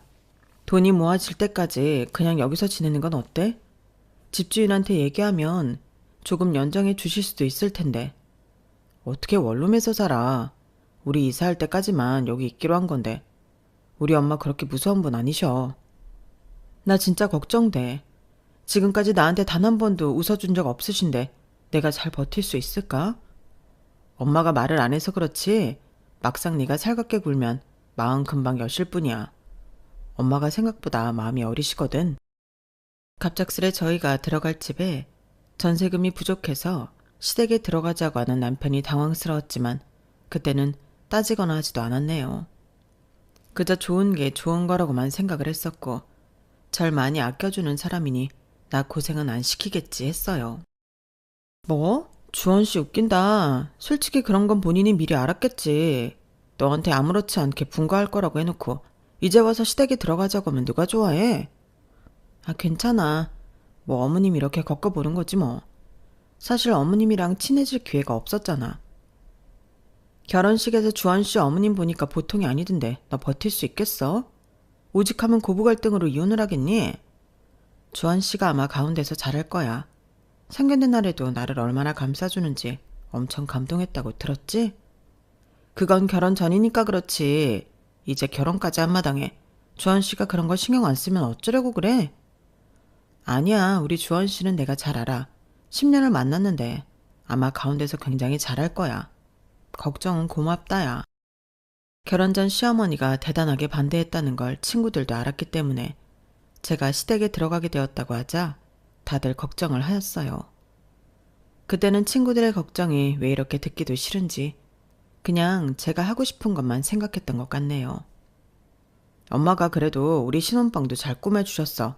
아마 보면 좋아할 거야. 정말? 괜한 걱정을 한 것 같네. 그래, 한 집에 살면서 정도 붙이고 해야겠어. 처음에는 그래도 같이 살다 보면 좋아질 거라고 착각을 했었어요. 그게 지옥인 줄도 모르고 말이에요. 수연아, 너는 할 줄 아는 게 없니? 이불 언제 빨았어? 집에서 쾌쾌한 냄새 나는 거 몰라? 아, 저번 주에 빨았는데 냄새 나세요? 다시 빨도록 할게요. 넌 코가 없니? 국도 못 끓여, 반찬도 못해, 살림도 못해. 그렇다고 뭐 친정이 대단해. 진짜 마음에 드는 구석이 하나도 없다. 그리고 얼굴은 또 얼마나 죽상인지 너만 보면 아침부터 화가 나. 처음엔 이런 말들이 제가 모자라서 그런 줄 알았네요.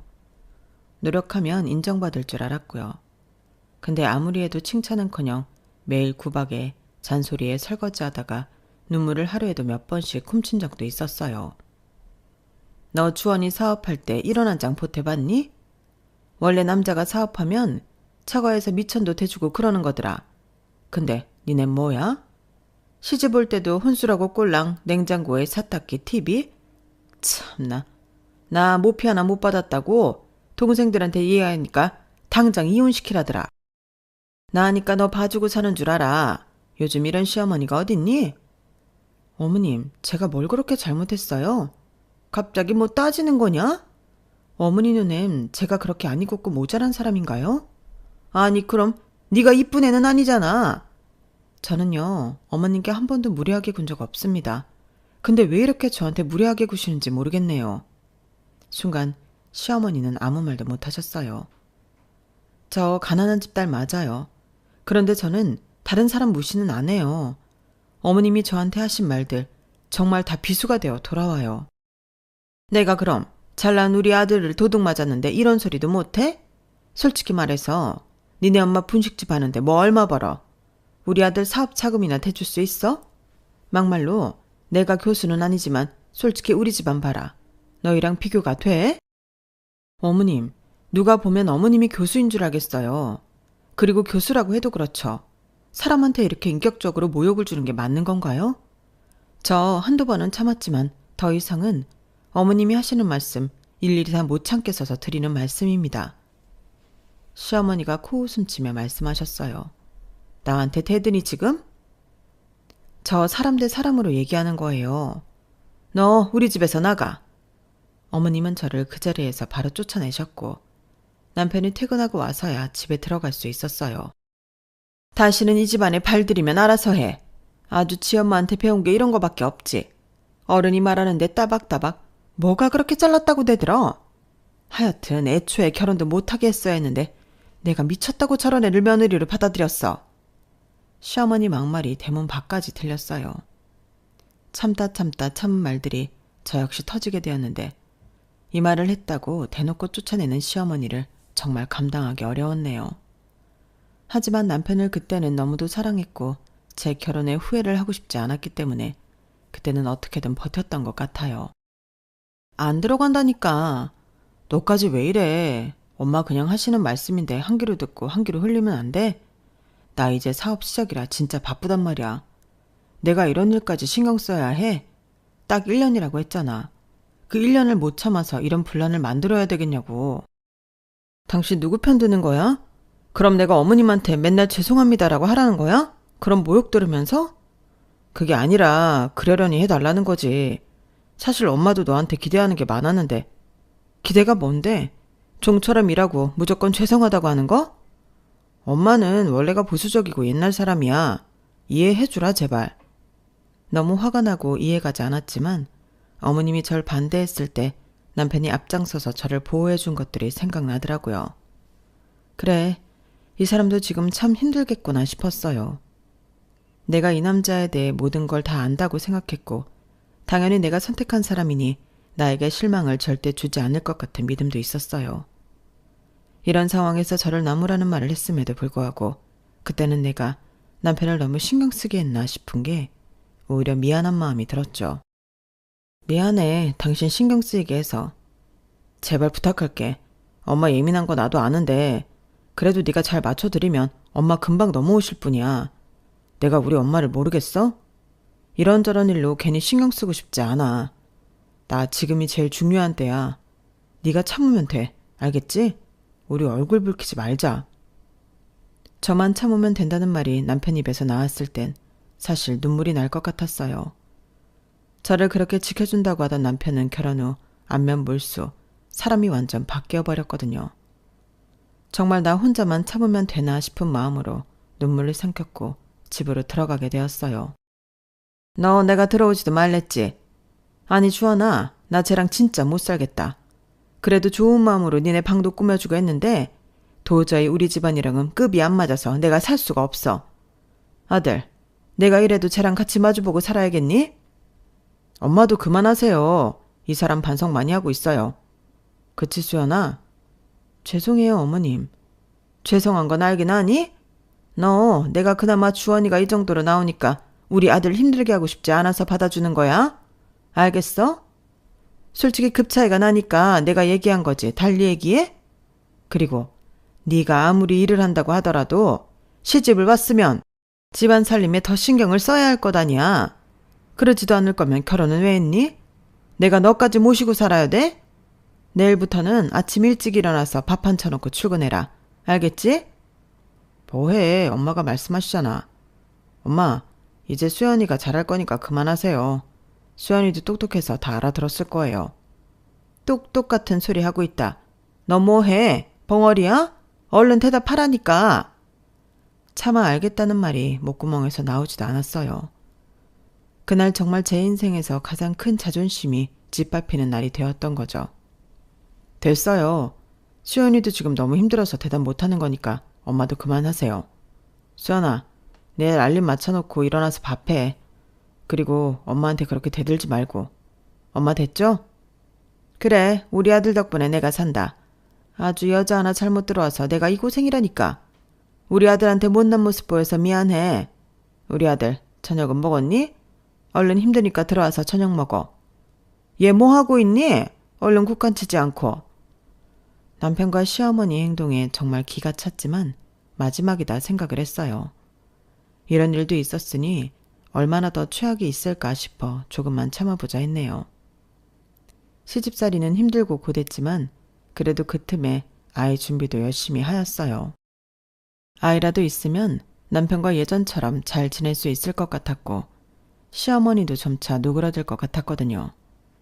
하지만 쉽사리 아이는 생기지 않았고 매일매일 실패하는 임신 테스트기를 보며 우울만 쌓여가고 있던 그때였죠. 엎친 데 덮친 격으로 친정엄마가 일을 하다가 쓰러졌다고 하시더라고요. 남편에게 전화를 하니 남편은 다짜고짜 화를 내었어요. 아니 회의 중인데 왜 자꾸 전화해? 할 일 없어? 나 중요한 시기라고 했잖아. 내 문자 못 봤어? 엄마 쓰러졌다니까. 당신이 가 있잖아. 나 지금 바쁘다니까. 나중에 갈게. 꼭 일하는데 이래. 남편은 오지 않았어요. 다음 날에도 말이에요.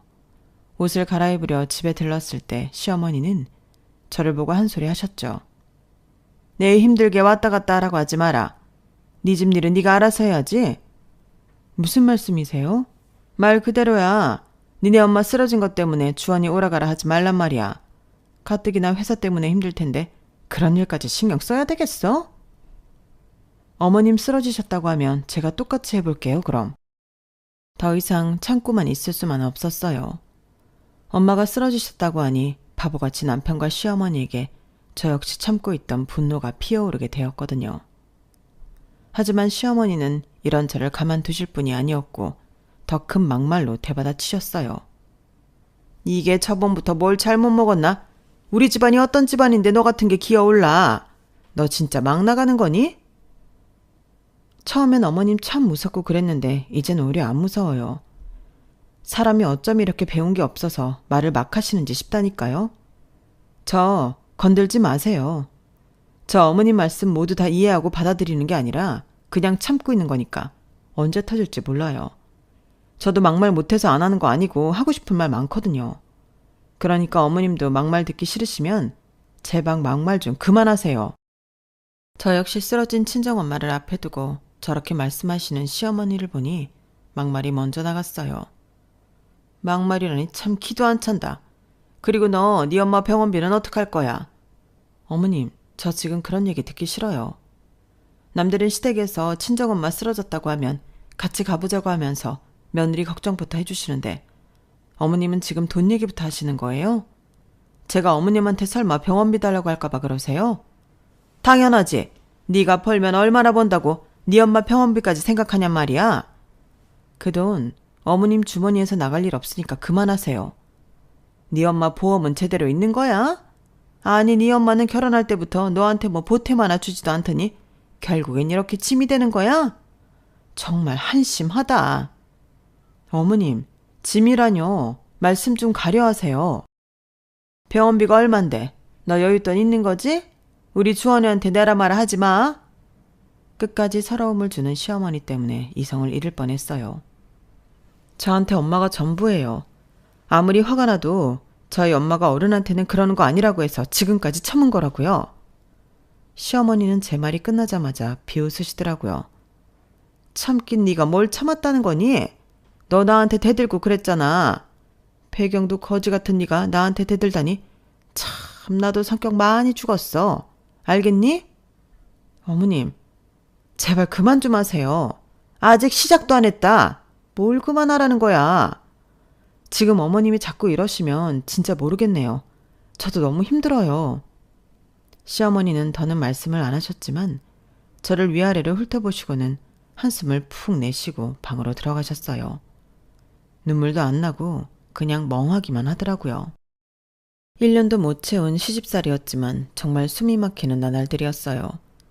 게다가 남편은 늘 밖으로만 돌았고 전 어디에도 기댈 데가 없었죠. 엎친 데 덮친 격 엄마까지 쓰러졌는데 오히려 남편과 시어머니가 남대하듯 얘기를 하니 참 허탈했어요.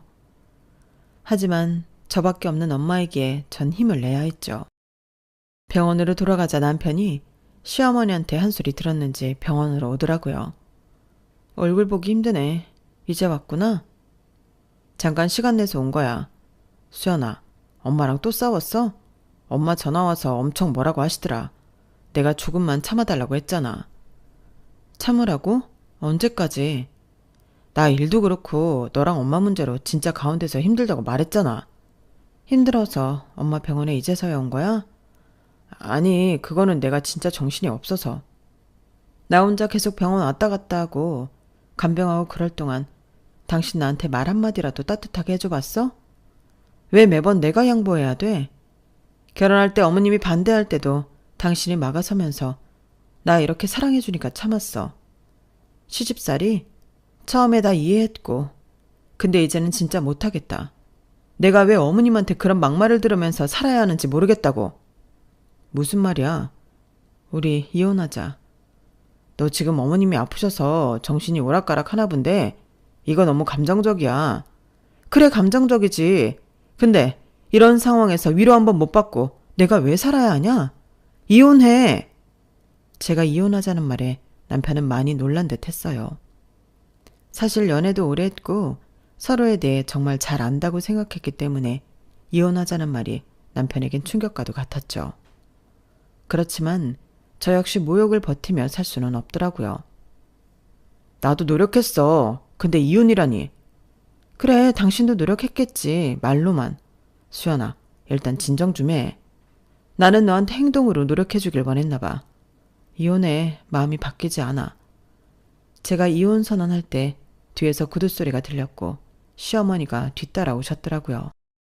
남편에게 한참을 제 욕을 하시며 하소연을 할 때 남편이 저희 엄마 병원에 가본다고 하니 그걸 못 견디시고 바로 쫓아오신 시어머니였거든요. 그 모습에 오히려 실소가 나오면서 내가 정말 잘못된 선택을 했구나 싶었어요. 내가 이럴 줄 알았어. 내가 바쁜데 오라가라 하지 말라고 했지? 그거 확인하러 오셨어요? 그래, 내 전화 받고 왠지 병원에 갔을 것 같더라. 너는 애가 어쩜 그러니? 어머님, 말씀 아끼세요. 여기 병원이니까. 네가 뭔데 시애미 말을 끊어? 봤지? 나 더 이상 못 살아. 저 이혼할게요. 어머님이 원하시는 게 이혼이죠. 네가 뭘 그리 잘났다고 이혼 운운이야? 해도 우리 아들이 하는 게 맞지? 너 뭐 이혼하면 혼자나 잘 살 수 있냐? 꼴랑 중소기업 다니면서 잘난 척은? 저 어머님 아들이랑 살면서 단 한 번도 생활비 받아본 적 없고요. 오히려 제가 벌어서 저 혼자 살았네요. 옆에 누가 있으나 없으나 늘 똑같았고 오히려 어머님한테 들볶임 당하는 삶이었어요. 제가 왜 이혼 요구를 못하죠? 어머님도 참 객관화가 안 되시는 분이시네요. 뭐야? 너 지금 객관화라고 했어? 네 엄마 아프고 쓰러지니 눈앞에 배우는 게 없냐? 정신 차려. 꼴랑 폰씻지만은 네 애미 쓰러진 게 뭐가 그리 대수야. 네가 우리 주원이랑 결혼하고 살면서 뭐가 뭔지 분간이 안 되나 본데 정신 차려. 너도 분식집 네 엄마 피가 흐리는 천출이니까. 어머님, 지금 천출이라고 하셨어요? 남편은 눈만 질끈 감고 아무 말이 없었어요. 이 와중에 이렇게까지 저한테 말을 막 하는 어머님인데도 불구하고 남편은 결혼 전 저를 두둔하는 모습은 아예 사라졌더라고요. 그 순간 내가 멍해졌어요. 그리고 오랜만에 정신이 차려지는 느낌이었죠. 네, 혼자 잘 살 수 있을 것 같네요. 뭐야? 이거 봐라. 어머님 곁에서 매일 무시당하고 막말 듣느니 그냥 혼자 사는 게 낫겠어요. 말버릇 좀 봐. 전화 받지? 얘가 이렇게 나한테 대든다니까? 너, 네 엄마가 그렇게 가르치디? 어디 이게? 아니요. 저희 엄마는 어머님처럼 사람 무시하라고는 안 가르쳤어요. 그 말에 시어머니는 얼굴이 굳으셨어요. 잘난 것도 없는 게 아주 잘난 척만 하지. 남편이 뭐라고 할 틈도 없이 저는 말을 이어가게 되었나요. 나 진짜 이혼할 거야, 당신이랑. 수연아, 진짜 이러지 마. 나 네가 아니래도 머리가 복잡한 사람이야. 일단 나중에 어머님 태어나고 얘기해보자. 그러니까 나에 대한 거 정리하면 되겠네. 매일이 이렇게 복잡한데 어떻게 살겠어? 나도 복잡한 사람 붙잡고 싶지 않아. 얘, 이혼해라. 아주 얘가 뭔가 믿을 구석이 있나 본데 지가 어디 우리 아들한테 이혼을 들이밀어? 집구석도 무슨 분식집이랑 운영하는 집구석이. 아, 엄마, 제발 그만하세요. 아들, 엄마가 네 생각하는 거 모르겠어? 쟤 하루에도 12번은 저렇게 대드는데 내가 이런 걸 더 봐야겠니? 너를 위해서, 우리 집을 위해서 그냥 저런 애 버려버려. 내가 아주 제 관상부터 싫었어. 저도 마찬가지예요. 이제서야 말하게 되네요. 어머님 처음부터 너무 마음에 안 들었어요. 이제 이혼하는 마당에 제가 이런 말할 정도는 되겠죠. 당신 그렇게 입 다물고 있을 거면 그냥 내 앞에서 사라져 줄래? 어차피 이제 말도 섞기 싫거든. 저희는 돌아올 수 없는 강을 건너고 말았죠. 절 그렇게 지켜준다던 남편은 결국 저의 이혼 요구에 합의 이혼이라는 도장을 찍어 이혼을 해주었고, 행복할 줄 알았던 결혼 생활은 그렇게 허무하게 막을 내리고 말았네요. 제 친구들은 하나둘 그러더군요. 진작 잘했다. 애 없을 때 갈라서는 거 잘하는 거야. 지들이 교수야 뭐 공무원이야? 본인들 친척 중에 공무원에 교수 있다는 거 가지고 더럽게 생색내는 집안이랑 애초에 잘 끝냈어. 그렇게 말해줘서 고마워. 네가 훨씬 아까웠어. 둘이 오래 사귀어서 우리도 아무 말 못했지만 너같이 진주 같은 여자 놓치고 주한 씨도 아마 후회할 거야. 후회하든지 안 하든지 이제 진짜 신경 안 쓰려고. 고맙다. 그래도 니들이 있어서 힘이 나네. 그래도 오래된 친구들은 저에게 위로랍시고 참 따뜻하게 얘기해 주었어요. 응원에 힘입어 엄마 간호를 더 열심히 해야겠다고 생각했죠. 그리고 다시는 내 발등을 찍는 일이 없을 거라고 다짐하게 되었네요. 그렇게 하루하루 엄마가 깨어나길 바라며 병원으로 출퇴근을 하던 그때 엄마가 눈을 뜨셨어요. 수연아, 여기가 어디니? 엄마 눈 떴어? 나 수연이야. 힘들지? 미안해. 미안하다. 미안하긴 엄마만 괜찮아지면 돼. 다행히 엄마는 눈을 뜨시게 되었고 뇌경색이 이렇게 무서운 병인 줄 다시 한번 깨닫게 되었죠. 그리고 엄마가 쓰러진 덕분에 제 인생 또한 이렇게 바뀌게 되는 계기가 되었다고 생각이 들었고, 엄마는 차츰차츰 회복을 해 나가셨어요. 병원에서도 기적 같은 일이라고 하더라고요. 이렇게 쓰러졌다가 일어나면 뭔가 장애가 생기거나 조금은 불편해지거나 할 텐데 엄마는 너무 예후 경과가 좋았어요. 의사 선생님도 좋은 케이스라며 좋은 말들도 많이 해주셨고요. 됐어. 잡생각 마라. 엄마한테 미안한 마음도 갖지 말고. 엄마가 오히려 너 힘들었을 때 쓰러져 있던 게 더 미안하지. 아니 엄마. 그래도 이런 문제는 의논도 했어야 하는 건데 죄송해요. 엄마가 말릴 때 말 들을걸. 원래 사람이란 다 해봐야 후회가 없는 거다. 엄마 너 이해해. 그리고 이제는 뒤도 돌아보지 마. 알겠지? 깨어난 엄마는 철저하게 저희 편이 되어주셨어요. 그리고 드디어 퇴원을 하게 되었어요. 퇴원을 하고 집에 돌아온 엄마는 차츰차츰 건강을 되찾으셨고 저 역시 엄마 옆에서 회사에 휴직계를 쓰고 지냈네요. 얼마나 지났을까? 몸도 마음도 많이 정리가 되었고 옆에서 엄마가 있어서 그런지 굉장히 심적으로도 안정이 되었어요. 아 맞다. 오늘은 은행 좀 가야겠다 수연아. 가게도 그렇고 정리하는데 통장 정리도 하고 은행에서 이것저것 좀 물어봐야겠어. 그래 맞아. 은행 가서 정리할 것들 좀 해야겠네. 가자. 그리고 전 엄마와 함께 은행에 도착하게 되었고 자동문 옆에서 번호표를 뽑아 기다리고 있었네요. 그리고 그때였어요. 귀에 익은, 듣기만 해도 머리가 띵해지는 그 목소리가 들려오더라고요. 하도 노이로제가 걸렸어서 그런지 그 목소리는 단번에 돌아보지 않아도 누군지 알아챌 수 있었어요. 오랜만이었지만 반갑지 않은 얼굴을 보니 저 역시 기분이 많이 잡치더라고요. 그리고 그 사람은 절 보자마자 아는 체를 하더라고요. 어머나? 이게 누구야?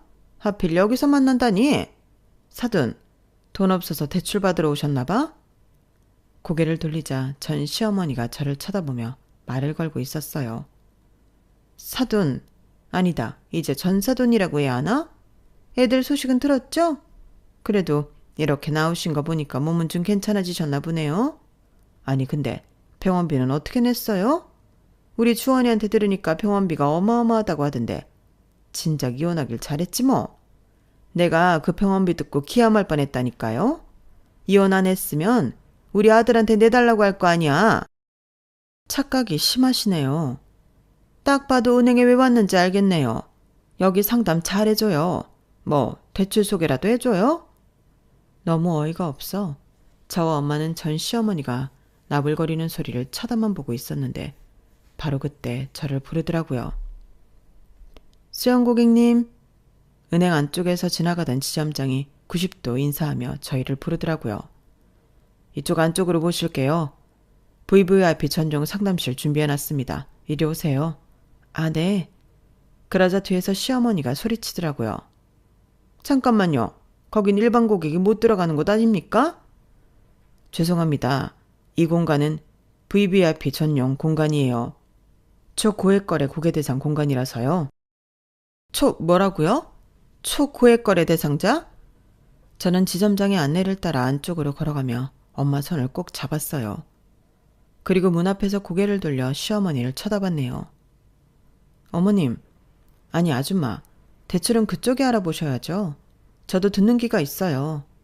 주원씨 사업 힘들다고 소문이 자자해요. 예, 네가 어떻게 VVIP야?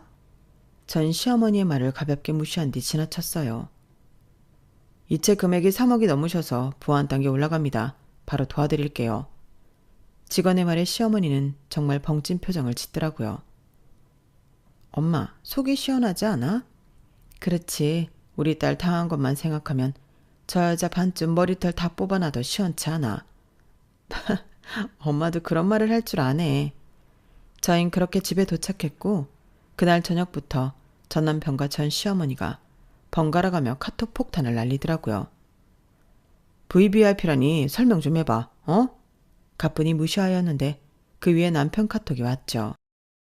이혼 후 단 한 번도 연락이 없던 남편이었는데 그날 시어머니를 만나고 나서 뭐라고 들었는지 저에게 연락을 해오는 전 남편이었어요. 똥줄이 탔는지 계속 문자를 하더군요. 참 오래 만났지만 제 전 남편이 이런 사람일 줄은 상상도 하지 못했죠. 나야, 우리 얘기 좀 할 수 있을까? 그 카톡을 다 읽고 전 남편과 전 시어머니를 차단했어요. 하나같이 뻔한 말투, 뻔한 패턴으로 참 어이가 없었네요. 제가 답을 하지 않자 전 남편은 그날 밤에 전화까지 하더라고요. 물론 본인도 체면에 있는지 5초 만에 끊겼지만요. 그리고 제가 연락을 받지 않자 다음날 남편은 저희 집에 찾아오기도 하였어요. 아니 왜? 무슨 일이야? 수연아, 내가 아무리 생각해봐도 이건 아니라는 생각이 들어서 왔어. 어머님 일어나신 것도 봐야 하고 그땐 내가 너무 정신이 없어서 마무리를 잘못 지은 것 같아. 그래? 어차피 나도 정신 없었는데 뭐. 마무리 잘 지었으니까 돌아가. 그게 아니라 우리 처음으로 다시 돌아갈 수 없을까? 너 없는 동안 많이 생각했어. 절대 안 될 것 같더라. 우리 연애만 10년이야. 그 말에 코웃음이 나왔어요. 왜, 당신 엄마한테 들었나 봐? 내가 VVIP 대접받는 거 보니까 아까워졌어? 아니야 그런 거. 나 없어서 뭐 안 될 것 같다는 말 하지 마. 네 엄마 있잖아. 나 예전이랑 다른 사람이야. 전 남편은 바로 울 것 같은 표정을 하더라고요. 그래도 얘기 좀 더 해보자. 우리 이혼하기도 전에 사실 끝난 사이지 뭐. 알잖아. 정도 없고 말도 없었던 거. 당신이랑 다시 시작할 이유 없고 감정도 미련도 없어. 그래도 이렇게 끝내는 건 좀. 다 들었어. 우리 10년을 만났는데 주변에 공통지인들이 얼마나 많겠니? 당신 사업 엄청 어렵다고 하더라? 집이고 뭐고 다 담보대출해. 지금 완전 적자라고 너무 힘들어한다고는 들었는데 힘들 때 전 부인이 은행 VVIP라고 하니까 다른 생각이 나나 봐. 그런 거 아니야. 내가 그럴 사람이야? 그냥 어머님한테 마지막 인사도 못했었고 감정적으로 이혼한 것 같아서 그래. 난 정말 심사숙고해서 내린 결정이야. 그러니까 돌아가 줄래?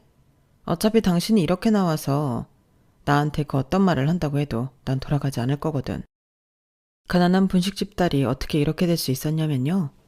사실 저한테는 이모가 있었어요. 결혼은 하셨지만 심각한 난임으로 아이가 없었고 그로 인해 저를 본인 딸처럼 예뻐해 주셨죠. 저 역시 어려서 이모를 거의 작은 엄마쯤으로 생각하며 살았고요. 이모, 이게 다 뭐야? 너 결혼 전에 이렇게 무시당하는 거 알았으면 진작 해줬어. 니네 엄마한테 얘기 듣고 우리가 얼마나 화가 났는 줄 알아? 언니도 그렇지. 어떻게 이런 얘기 우리한테 하지도 않아? 넌 우리 자식이나 마찬가지야. 미안해 이모. 그냥 좋은 소리가 아니니까 안 하게 되더라고. 됐어. 우리가 그 아래서 너한테 상속해 놓으려고. 어차피 우리한테 자식이 있니 누가 있니? 네가 우리한테 자식이나 마찬가지인데. 그러니까 너도 하고 싶은 거 하면서 즐기며 살아 이거사. 고맙다 명임아. 네가 우리 딸 살렸어. 내가 너한테 잘할게. 언니 진짜 실망이야. 나 힘들 때 언니가 얼마나 엄마처럼 날 위해줬는데 내가 이런 일을 몰라야 되겠어? 진작에 알았으면 그 여시 같은 옆에 내 깃방맹이를 날렸지. 내가 어떻게 키운 우리 조카인데 지들이 뭔데 하대. 참나 돈 때문에? 지들은 뭐 얼마나 부자라고. 이제 걱정하질 마라. 수연아, 네 인생 하고 싶은 거 다 하면서 살아. 아무한테도 무시당하지 말고. 넌 내 딸이나 다름없어. 아니야. 재산을 이모랑 이모부가 어떻게 모은 건데 나한테 상속을 해. 괜찮아. 우리는 쓸데없다니까. 그리고 이렇게 해주고 싶었고 우리도 이럴 생각이었어. 이게 조금 빨라진 것뿐이야. 이모와 이모부는 그렇게 저에게 본인들의 재산을 제 명의로 돌려주셨어요. 그렇게 저는 하루아침에 가난한 분식집 딸에서 재력가가 된 것이었죠. 네 엄마가 우리한테 잘했어. 그리고 엄마 없이 자란 내가 네 엄마를 엄마처럼 여기고 살았고. 그러니까 하나도 안 아까워. 고마워 이모. 그리고 나 이 돈 허투루 안 쓸 거야. 정말 하고 싶은 거 하면서 살 거고 이제 후회 없이 살게. 그래, 이모랑 이모부가 바라는 게 그거다. 젊은 나이 다 해보면서 살아. 그렇게 해서 저는 VVIP도 될 수 있었던 거예요. 그리고 전 남편과 시어머니는 제가 어떻게 부자가 됐는지 추측을 해본 것 같았어요. 수연이네 이모가 엄청난 재력가야. 애도 없고. 아마 그쪽으로 상속받은 거 아닌가 싶네. 수연이를 거의 자식처럼 생각한 것 같았거든. 뭐? 너 왜 그걸 지금 말해? 걔네 이모가 부자지 우리랑 무슨 상관 있다고 그걸 얘기해. 우리 집안에 교수 공무원 있다고 해서 우리랑 연관 있어요? 말만 그렇게 하는 거지. 그래도 그렇지. 그런 건 말을 해야지. 자식도 없다며. 그럼 그 돈이 누구한테 가겠어? 당연히 수연이지. 넌 어쩜? 내가 걔한테 막말을 그동안 얼마나 한 줄 알아? 어떻게 할 거야? 걔 마음 돌리기 힘들 텐데. 걔가 그 상속 다 받았어 봐라. 그 돈을 너랑 살고 있으면 다 잊게 되는 건데. 그런가? 내가 진작 알았으면 이혼을 말리는 건데. 아 참나.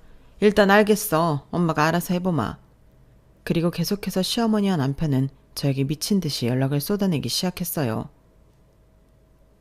우리 잠깐이라도 볼 수 있을까? 정리된 건 알지만 그래도 내 마음도 아직 그래. 카톡 차단을 박으니 이제는 문자로 지속해서 연락을 해왔고 그때 미안했다. 일단 만나서 얘기 좀 해서 풀자. 어?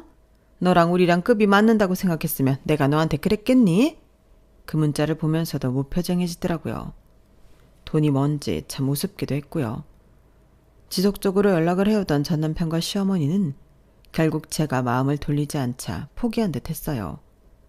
하지만 지인에게 듣기로는 남편이 시어머니를 그렇게 원망했다고 하더라고요. 이제 어쩔 거야. 수연이 마음 절대 안 돌려. 내가 쟤를 한두 번 겪었는 줄 알아? 쟤 마음 먹으면 끝을 보는 애야. 아니 너 이제 와서 나한테 따지는 거냐? 그때 너도 사업자금 부족하다 어쩐다 하면서 나한테 고름 짰잖아. 그러니까 내가 부자 여자 만나라고 했던 거고. 그래도 시집살이 시킨 건 엄마잖아. 수연이가 엄마 시집살이 아니었으면 집을 나갔겠어? 다 엄마 탓이라고. 너 지금 그걸 엄마 탓하는 거야? 그래. 이제 와서 보니까 단 한 번도 엄마는 날 위해준 적이 없었어. 엄마 체면 세우느라 아내도 잃고 내 인생도 잃었다고. 네가 사업 말아먹어서 돈이 필요해진 걸 왜 내 탓을 해? 그래, 내 탓이라고 하자. 나 엄마랑 엮이고 싶지도 않아. 너 그 뜻 뭐야? 나랑 인연이라도 끊겠다는 거야? 내 인생 망친 엄마랑 인연 끊고 싶어. 내가 다 널 위해서 그런 거지. 날 위해서 이랬어? 그리고 네가 수연이 힘들 때 뭐 위로라도 해줘 봤냐? 내가 아무리 힘들게 했어도 서방이 사근사근 했어봐. 걔가 이혼하자고 했겠어? 너 엄마한테 어떻게 이래? 아 그만해요 진짜. 엄마고 뭐고 다 싫어. 내가 누구 때문에 그 재력가 와이프 놓쳤는데 내 인생 엄마가 망친 거나 다름없어. 그러니까 엄마도 이제 나 볼 생각 마요. 너 지금 그깟 돈 때문에 널 키워준 엄마한테 이러는 거니? 내가 정말 너 하나 보고 이렇게 살았는데? 힘들 때 단 한 번도 내 편이 되어준 적 없던 남편은 제가 돈을 손에 쥐자마자 본인 엄마 탓이라며 본인 엄마까지 버리더라고요. 그 사람은 그런 사람이었어요. 그리고 제 회사 앞까지 찾아왔죠. 나 이제 엄마랑도 인연 끊었어. 네가 엄마한테 상처 많이 받았다는 거 알아. 우리 엄마한테 받은 상처 다 내가 치유해줄게. 다시 시작해보자. 와, 진짜 가지가지 하는구나. 너 도대체 밑바닥이 어디니? 네 엄마한테 시집살이 당할 때는 나를 외면하더니 네 사업 말아먹고 이제 네 엄마를 원망해서 엄마까지 외면해? 아니, 나는 그게 아니라 날 위해서 그랬다는 소리 집어치워. 내가 돈이 없었대도 이랬을까? 너 뒤도 안 돌아보고 나랑 이혼한 사람이야. 참나 역겨워서. 야, 너한테 남은 미련까지 싹 다 지어준 거 고맙다. 진짜 난 최악의 인간이었어. 내가 너랑 10년을 연애한 게 후회스러워. 남편은 본인의 실수를 단번에 인지하더라고요. 엄마 때문에 이혼을 했다기보다 저를 옆에서 지켜주지 못하는 남편에게도 실망을 했던 거였는데 오로지 책임 전가를 시어머니한테는 남편이 참 멍청해 보였네요. 수연아, 내 이름 부르지도 마. 너무 역겨워서 개명해버릴 수도 있으니까. 이제 다시 연락 말아라. 진짜 스토커로 고소해버리기 전에. 전 살면서 정말 그런 막말은 처음 해봤어요. 그리고 이제야 소화제를 먹은 듯 속이 뻥 뚫렸죠. 그리고 저는 제가 돈 때문에 한번 엄두도 내보지 못한 사업을 시작했어요. 인생 뭐 있나요? 하고 싶은 것 하면서 사는 게 제대로 된 인생이죠. 라는 마음으로 시작을 했는데 정말 다행히 모든 게 잘 맞았고 시기도 적절했어요. 코로나를 이용하여 배달 관련 사업을 시작했거든요. 야, 우리 조카가 이렇게 사업 수완이 좋은 줄 몰랐네. 언니는 어쩜 이렇게 애를 똑부러지게 잘 키웠어? 다 네 덕이지. 네가 아니었으면 얘가 이렇게 날개를 달 수 있었겠어? 잘 키운다고 키웠는데 참 미안하네. 엄마가 뭐가 미안해. 나한테는 엄마도 있고 이모도 있으니까 이렇게 된 거지. 아, 그리고 이모부도. 내가 진짜 성공해서 더 잘할게. 수연아, 우리 노후 너한테 몰빵했다. 알지? 알지. 이모랑 이모부는 걱정하지도 마. 저를 믿어주는 식구들 덕에 저는 날개를 달고 날아가게 되었네요. 사업은 승승장구했고 회사까지 내게 되었어요. 모든 사람들은 저를 축복해 주었고 저 역시 참 행복했네요. 엄마 고마워. 그리고 나 한 번도 엄마가 가난하다고 해서 싫은 적 없었어. 오히려 미안해. 아니야, 내가 미안하지. 니네 이모처럼 척척 돈이라도 해줄 수 있었던 것도 아니고 나 때문에 네가 겪지 말아야 할 일도 겪었다고 생각하니까 너무 속상하다. 절대 엄마 탓 아니야. 그 사람들이 나쁜 거지. 덕분에 그 사람들 완전 파탄나고 나 이렇게 잘 살잖아. 다 돌아오는 거야. 정말 전 그렇게 생각해요. 모든 건 본인에게 빚으로 돌아온다고 말이죠. 저 역시 원래도 함부로 말하는 성격은 아니었지만 정말 남에게 빚을 꽂지 말아야겠다고 생각하며 지금도 살고 있어요. 코로나 때 시작한 사업이 지금은 무려 직원이 32명이나 있는 큰 사업체로 성장했네요. 물론 저 혼자 시작했다기보다는 이모와 이모부의 도움이 있었지만 앞으로 그건 제가 갚아 나가야겠다고 생각을 하고 있어요. 벌써 저는 두 아이의 엄마이기도 하고 옛날 과거는 추억이 되어버렸네요. 가끔 이렇게 행복한 게 실감이 안 날 정도이지만 이렇게 지금처럼 현실에 감사하며 살다 보면 더 좋은 일이 있을 것 같다는 생각을 해요.